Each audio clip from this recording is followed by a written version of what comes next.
Every dog has its day. Hello and welcome to the 11th episode in my Payday 2 weapon guide. In this video, we'll be taking a look at the Littlefriend 7.62. A combination of two weapons, the Littlefriend's rifle is based on the HK-417, while the underslung is modeled after the M203 40mm grenade launcher. A relatively modern battle rifle, the 417 was first introduced in 2005 as a complement to the HK-416, albeit chambering the more powerful 7.62 by 51mm NATO round. The M203, by contrast, has been in service since 1969, replacing the standalone M79 grenade launcher. The 203 was originally designed to be used with the M16 family of rifles, allowing soldiers the ability to launch grenades farther than a traditional hand grenade, but while still having a rifle for close quarters. In-game, the 7.62 is a high-damage assault rifle, on par with the DMR kit weapons, M308 and the Gallant. While it lacks much of the ammo reserves of its counterparts, its claim to fame is its underslung grenade launcher, similar to the GL40.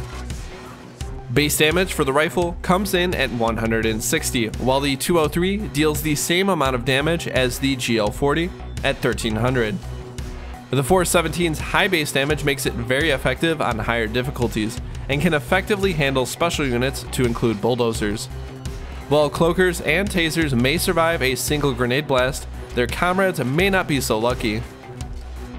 Since the rifle portion is unable to penetrate armor or deal with shields by default, a quick 40 mic can at the very least send enemies skyward and either buy you time to flee or to finish off the survivors. Unfortunately, grenades will not stun bulldozers, but a grenade will remove the face shield and a second will completely destroy his visor. Fire rate is more than enough to suit the 7.62, coming in at just over 600 rounds per minute. This is a weapon of precision, and the moderate rate of fire helps to enforce this to some degree. Fortunately, it is still capable of dealing with bulldozers at point-blank range, and can take a full-strength dozer down on death wish in only a few seconds. The 203 fires only as fast as it can be reloaded, due to it being a single-shot weapon. Using the aggressive reload skill, basic or ace can actually dramatically improve the reload speed for the grenade launcher as well, giving it a higher theoretical rate of fire. Like most high damage weapons, stability by default will be low, sitting at just 44, and like the M308, will be something that will need to be improved to help prolong its effectiveness out to longer ranges. Once upgraded, recoil shouldn't be too big of a consideration, even when engaging enemies at long ranges. Just keep in mind that full auto fire will compound recoil, so reserve liberal discharging to close range encounters. Accuracy is good, even by default, with a base rating of 72, giving it a base deviation of 0.56 degrees from your aiming point. While it won't be reliable enough to hit snipers across larger maps, medium range engagements against most enemies will be comfortable. Like with stability, it is very easy to dramatically increase the accuracy of the 7.62, making it capable of not only picking off distant special enemies before they become a threat, but also acting in a counter sniper role. With a good hand, and assuming they're facing you, your little friend can even pick off bulldozers out to surprising ranges. Magazine capacity is on the higher side for the DMRs at 20 rounds, and is a very nice luxury when fighting a long string of enemies or several special enemies in short interval. While this can be increased with Surefire, it doesn't make as big of a difference as the skill does for the M308 and the Gallant. Reserve ammunition, on the other hand, is where this weapon will have its biggest issues, as it only comes with 40 rounds by default, or 50 with fully loaded. While the high damage will improve its economy somewhat, use of the grenade launcher will help even more. While the rifle will replenish a round or two with every ammo pickup, the 203 will gain an additional grenade up to 3 by default. This makes using the grenade launcher a very effective way of maintaining enough ammo for the rifle itself. Reload speeds for the rifle are a little on the slow side, but nothing terribly extreme. Tactical reloads will take 2.55 seconds, with a full reload taking 3.2 seconds. The 203 on the other hand will take just under 2 seconds to complete under normal circumstances.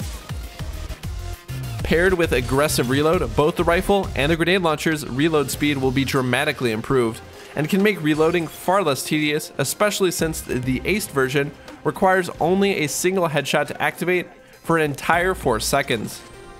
For our build with the 7.62, we will be focusing on remedying the horrible ammo economy of the rifle and sticking to the weapon strengths. Our first attachment will be the bigger, better suppressor, followed by a stability boost, gadget of choice, LED combo works best, and an optic of choice, preferably one that provides enhanced zoom, such as the ACOF. For skills, as usual with any somewhat competitive build, we will be using suppressor skills. In addition to this, we will use ammo efficient aced, aggressive reload aced, Iron Man aced, bullseye aced, fully loaded aced, and extra lead aced. In addition, the perk deck I used mostly with this build was Anarchist, providing you extremely heavy armor at the cost of health. As a secondary, an ammo efficient SMG is recommended, or to fully maximize on the demolition effect, a rocket or grenade launcher such as the Commando 101.